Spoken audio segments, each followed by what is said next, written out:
Discussion forward with Mr. Lalit Bhise, who is the CEO and co-founder of Bizom, joining us on the show right now.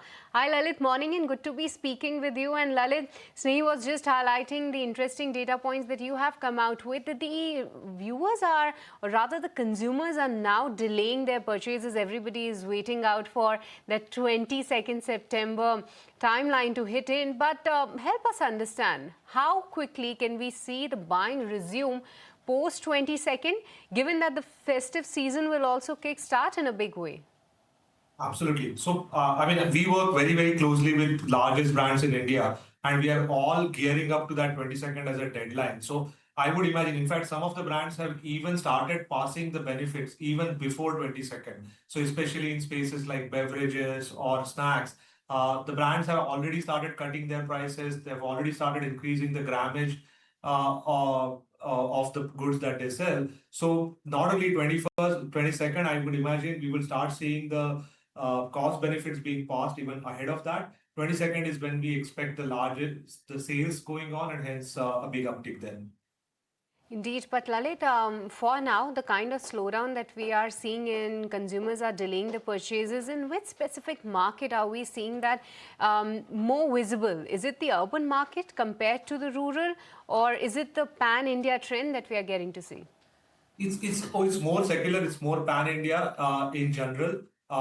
In fact, a more interesting story of JS is similar to AMJ is that the urban continues to keep up pace with rural, especially in general trade. So the urban slowdown is, so to say, looks like it's over in general. And the spaces in which consumers are delaying purchases primarily, premium goods like white goods, like TVs, refrigerators, or washing machines or home appliances, which are higher value one. On the commodity space, the usual commodities, the milk, the snacks, these are not showing any slowdown whatsoever. But even within those categories, the premium segments, the organic, natural, more expensive goods, we are seeing a little bit of a holding back from consumers before the GST uptake. So discretional spends are not showing as much or other are slowing down, whereas the usual spends are essentially showing the same trend as before in terms of growth. Hi, morning. This is Snehi also joining in. Help us understand which categories are likely to see the strongest post-GST rebound once that 22nd September date is underway, and after that, which categories are likely to rebound the strongest, and also help us understand, will we see premiumization, that trend, accelerate post this GST implementation? Absolutely, say. So you're right in saying that the premiumization we are only seeing increase. So premiumization is already a way in Indian consumption, both in urban as well as rural. In urban, typically the premiumization goes into large pack sizes, whereas in rural we have seen premiumization happening in small pack sizes. And that we only see accelerating post this GST, where people can afford, so to say, more premium products for the same price. And that's something we do truly foresee happening, and we have seen some glimpses of it within our data as well. In terms of the categories, apart from these premium categories in usual FMCG, is the ones that we are expecting because of the downturn till 22nd of September, is stuff like refrigerators, TVs, home appliances, building materials, the paints, cement. We also think that there is going to be a big uptick in fashion. And like you mentioned, I think the festive season is immediately coming after 22nd. So that particular week, we are expecting a big boom, so to say, to cover up for September as a month. So that last week of September should be extremely busy for all the consumer companies.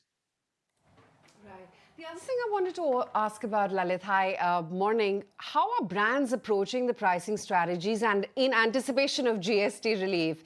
Are the discounts being held back? Any such strategies in play?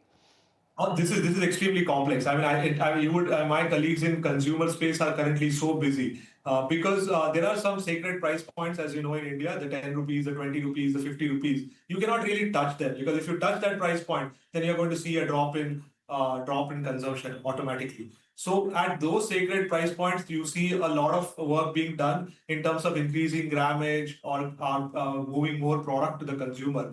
Whereas the other price points, like higher price points, you are essentially look at like 100, plus, is where you look at people cutting down prices to make it more affordable.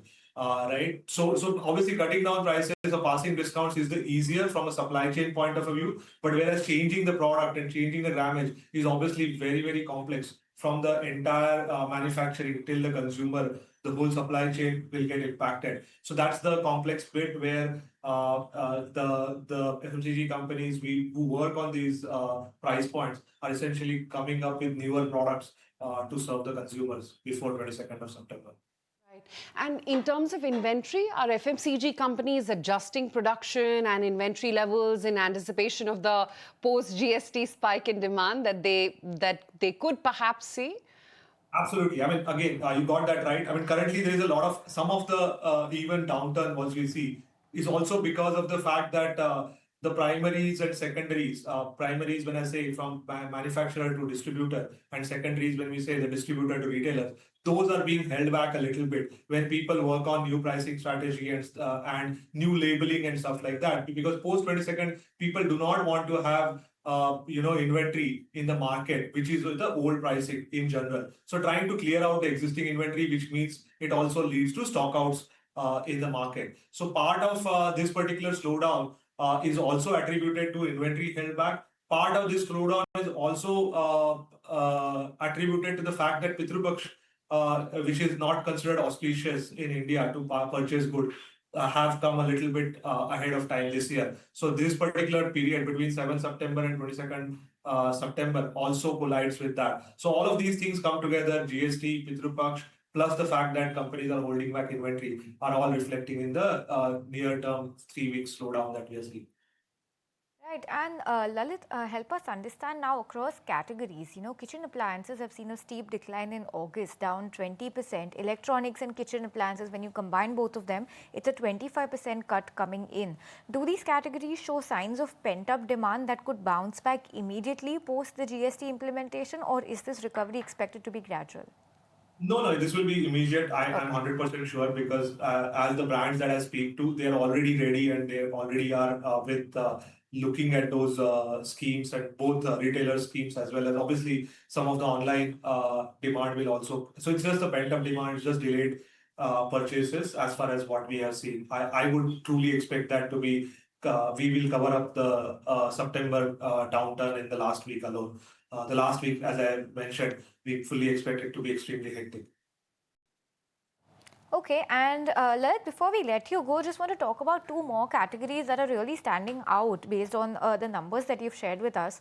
Chocolates and commodities, big cuts coming in across both of them. So when I say commodities, it's the spices, sugar, oil, kitchen commodities.